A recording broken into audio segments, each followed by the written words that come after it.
Hello, and welcome to our first real episode of Anime Lit Club. I'm hoping this series will serve as a space to discuss anime and manga in a bit more of a laid back way. But anyway, lately I've been reading through the Quintessential Quintuplets and Rent a Girlfriend, and yeah, I know that Rent a Girlfriend is kind of hated, but if I can let you in on a little secret, I actually don't think it's that bad. In fact, I feel like it's not that different from most romance comedy anime, but anyway, hot takes aside, I kind of wanted to take some time today to discuss Miku Nakano from the Quintessential Quintuplets and Sumi Sakurasawa from Rent a Girlfriend, because I feel like they have a lot in common, but there's also one key difference dividing them. That being said, I do want to give a brief spoiler warning for the Quintessential Quintuplets and Rent a Girlfriend up through season 4. Alright, so with that little spoiler warning aside, let's jump right into things. So, anyone familiar with anime and manga will be able to tell you that the vast majority of characters are built off of tropes. There's quite a large variety of tropes, but after you've seen enough anime, you'll start to recognize them. You'll be able to tell, for example, which one is the Ice Queen, and as a result, you'll be able to predict more or less what will happen to them in the story. Miku Nakano and Sumi Sakurasawa fall into the trope of Dandere. I feel like Miku probably falls into it a bit more than Sumi, but anyway. It basically means that they are shy and have low self-esteem, but they also usually have a heart of gold and eventually warm up to the protagonist. Sounds pretty accurate to the characters, right? So the key thing with these tropes is that usually, as the story continues, the characters will grow and change from their original personality. So again, for example, with the Ice Queen, they'll usually start off being very cold and aloof, but by the end they will quote-unquote thaw and become much warmer to their romantic interest. With the shy characters, they usually eventually come out of their shell and become a bit more outgoing.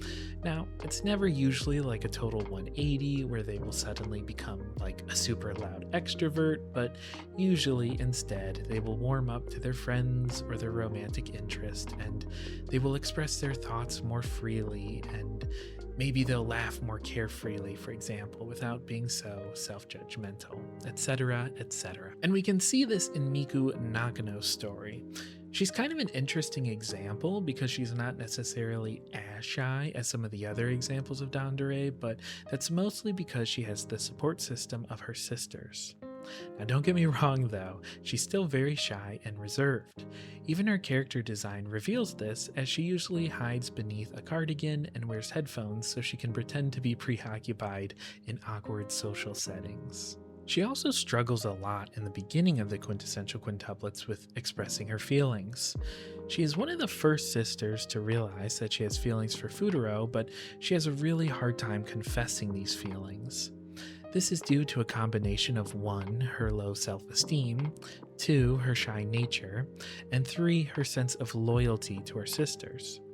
If you're not familiar with the plot, basically, the quintuplets were raised to always share things with one another.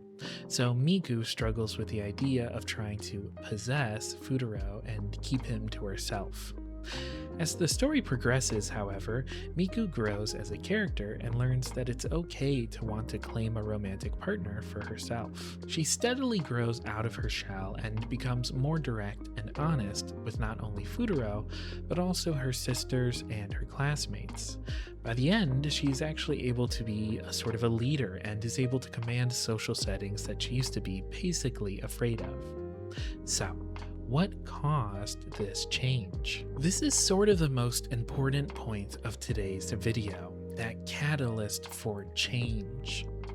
You see, in these anime slice-of-life romances, the catalyst for change for these trope characters is usually their romantic interest. So again, with the example of the Ice Queen, the reason she thaws is because she gets closer to her romantic interest and eventually opens up to them. Usually they resist romance for a set reason that is usually an emotional conflict. As the story progresses and the heroine overcomes her emotional conflict, however, she's able to open up to her romantic interest. It's also worth noting that the romantic interest is usually the person who helped her overcome the emotional conflict.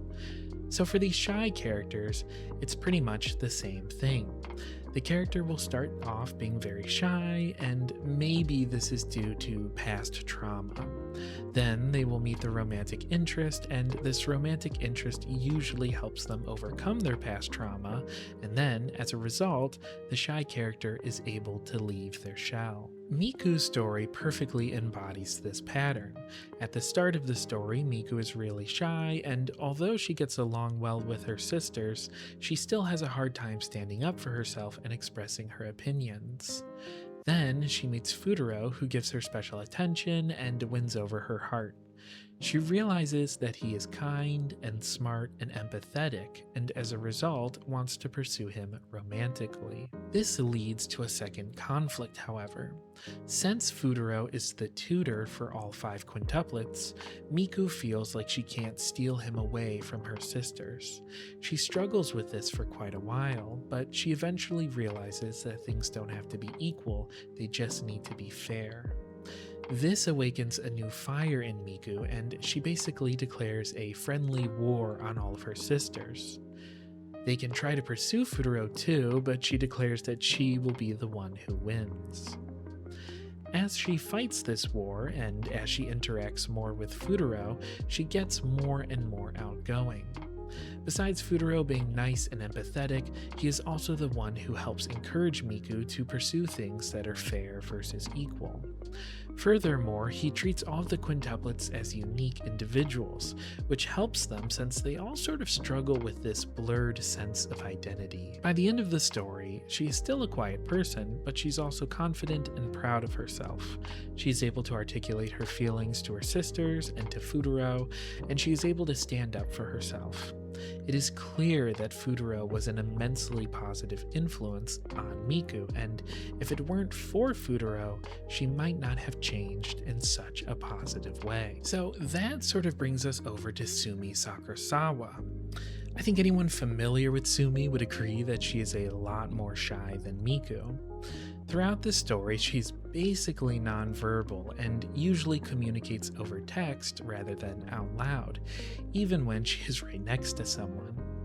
We see, however, that Kazuya partially fills the role that Futaro fills for Miku. Basically, if you aren't familiar with the story, Sumi Sakurasawa is a rental girlfriend just like Kazuya's main romantic interest, Chizuru. Sumi pursued becoming a rental girlfriend in hopes that the work experience would help her overcome her social anxiety.